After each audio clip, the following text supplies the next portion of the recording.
I want to thank everyone for coming out, and also especially thank our hosts for the space, which is, I have to admit, I walked in, and although I've been by this building so often, I'd never actually been inside, so it's actually very nice to be here. But also it reminded me of a mosque, in the sense that certainly in Iran and in much of the Muslim world, mosques are public spaces, which is one of the reasons that they're also a place, literally a space for political organization, but they are one of the few public spaces in especially urbanizing societies that don't particularly have parks and don't particularly have other forms of available open kind of areas to meet, and that they're welcoming, and they're actually usually sort of colorful, and they're comfortable. And it's funny, I sort of walked in and I thought, oh, it's like we're in a mosque in the best sense, in that sense of a welcoming public space that is available for its religious purpose, but also as a social meeting ground, literally.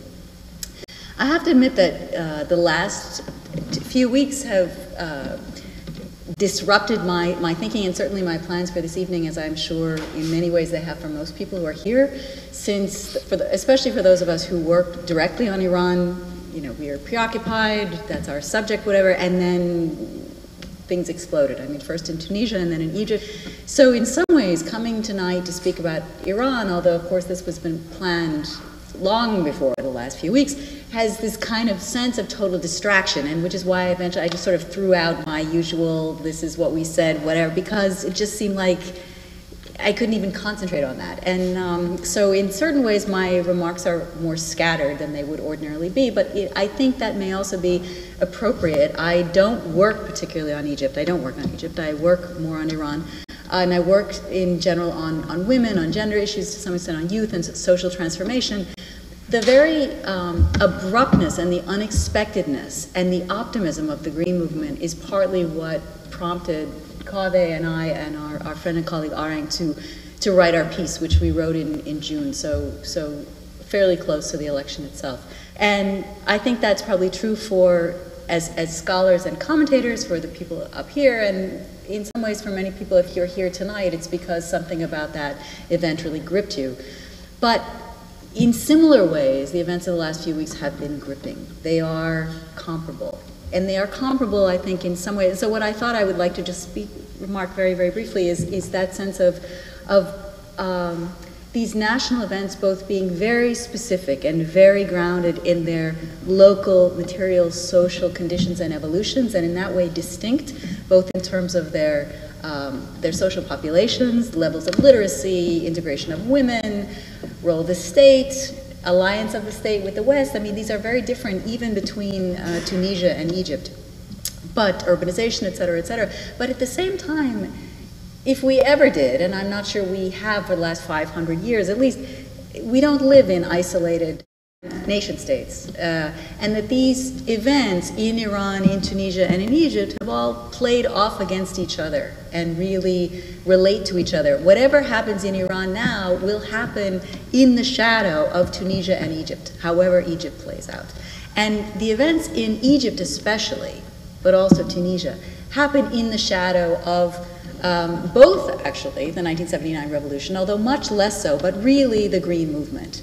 And partly that's because in all of these cases, there was a kind of completely unexpected, in its immediacy, eruption in public of a widespread, popular, for the most part, nonviolent protest that was very cohesive, as has been mentioned by my colleagues, in terms of its generalization, its generality, which was part of its strength, its lack of leadership, which again is partly a weakness going forward, but also its strength in terms of its sort of popular integration, and a real sense of commitment for wanting change, wanting a kind of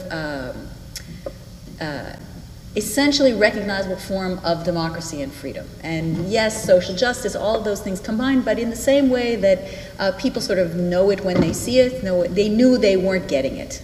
Okay?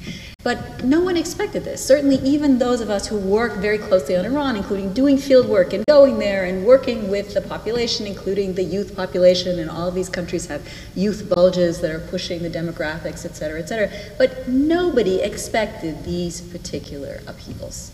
Certainly not in Iran. In fact, most of us have been whining for the last couple of years about this generation that's, you know, they're so privatized, and they, understandably, there's no room for them to be political, but they all are just interested in themselves and each other and their careers, and, you know, we all felt very sort of superior. And then, and much of this, I think, is led by a certain kind of youth frustration and idealism in the best senses, again. So that Iran sort of set the stage. It set the stage both in terms of showing how fast a popular movement can mobilize, movement, non-movement, exactly what we want to call it, but something was happening.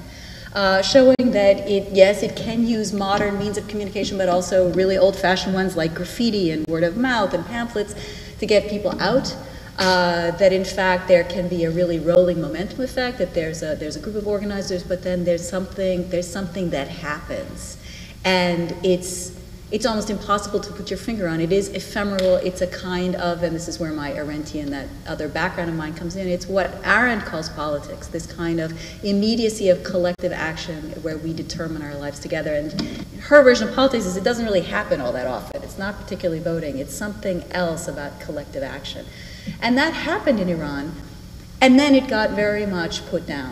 It doesn't mean that it has failed as a movement. It doesn't mean it won't come back. It's sort of underground. It's quiescent in certain ways, latent, like adolescence in some ways, right? You know, development.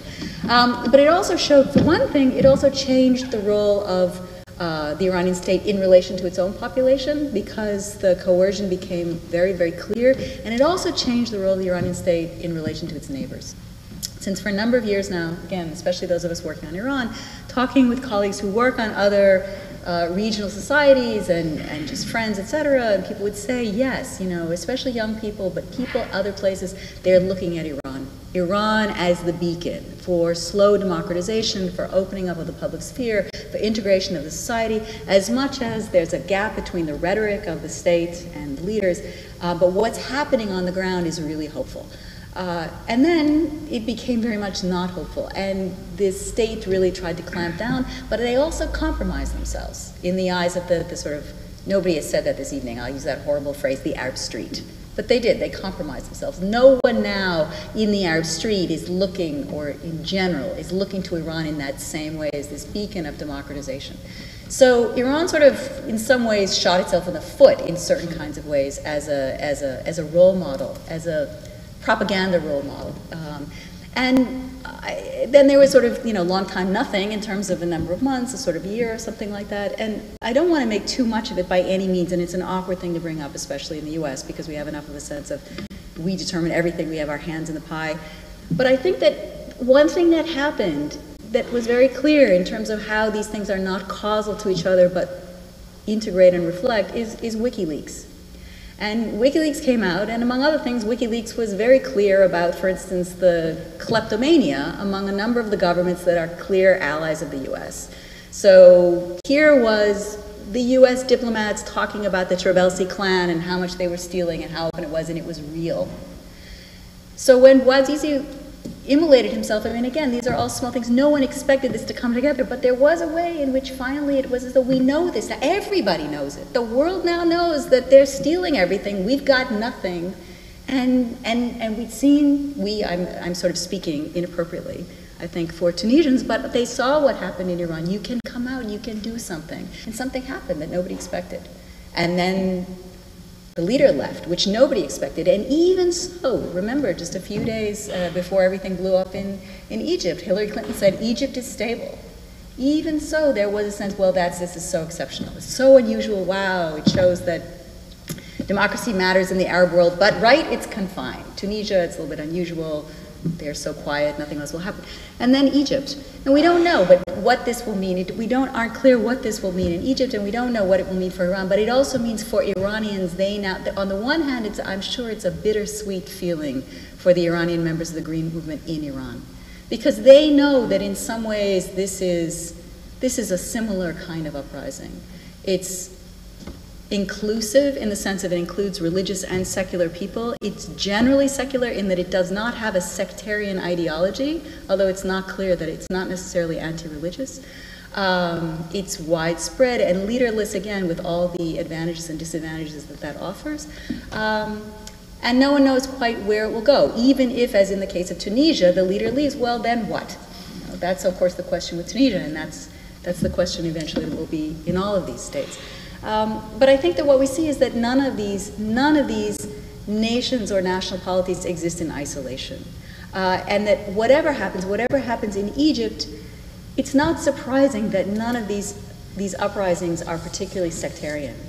And that's because the Iranian Revolution has already happened and because the Iraqi invasion has already happened. Okay? And Pakistan, which is sort of already happening, sort of as an ongoing train wreck, you know, in its own way. So the dream of a religious utopia, which we've had in this country as well. I mean, you look back at the 19th century, and you know, the utopian communities at small scale, at large scale. I mean, that sense that justice will reign once we all cleanse our hearts and really look beyond the immediate complexities of our daily lives. That's been compromised, I think, in a very healthy way, in some way, in the region. I mean, that this is, no, politics goes on in its dirty ways and its positive ways. So it's not particularly surprising that although religion plays a role in these societies and in the upheavals, that it's not necessarily going to be a sectarian ideological banner that is now going to lead people in an idealistic way. Of course, because again, people look around, they see what's happened, they know this as a kind of local history that they're paying attention to.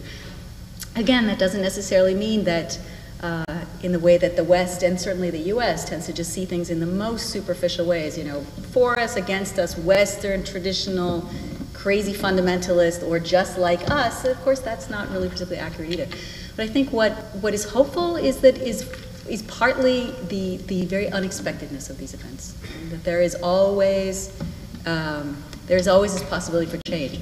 At the same time, as my colleagues will, on both sides of me, before and after, will make clear, these are tough times and tough conditions.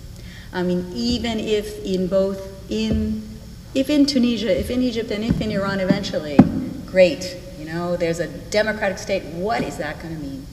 You know, we have a democratic state in this country, and it's not as though we have social justice and an egalitarian society and everybody getting a fair shake and everybody feeling that their vote counts.